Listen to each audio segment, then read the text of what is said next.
Əgər xatırlayırsınızsa, biz kanalların avtomatik doldurulması anlayışlarıyla tanış olarkən Excel 2013-cü versiyasının imkanları barəsində danışarkən demişdik ki, bəzən biz bazadan və yaxud digər mənbədən məlumatlar əldə edirik ki, onların formatı bizi qane etmir və onların həcmi kifayət qədər çoxdur. Misal üçün, gördüyümüz kimi bu formada bizə məlumatlar göndərilib. Bu məlumatların formatı bizi qane etmir. Bu məlumatların bizə lazım olan formatda təsvir edilməsi üçün kursoru keçirdirik. Bu cədvəlin birinci xanasının qonşu sütununa keçirdirik kursoru və bizə göndərilmiş məlumatın hansı formatda, yəni hansı görüntüdə olmasını birinci xanaya daxil edirik.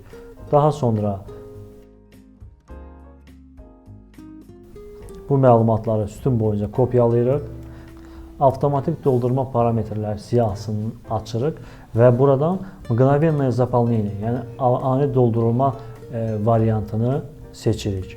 Ad və soyad hər ikisi böyük hərflərlə yazılmış olur.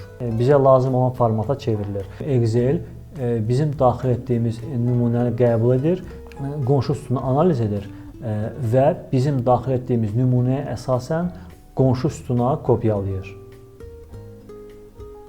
Ani doldurmadan həmçinin formatları ləğv etmək üçün də istifadə oluna bilər. Misal üçün,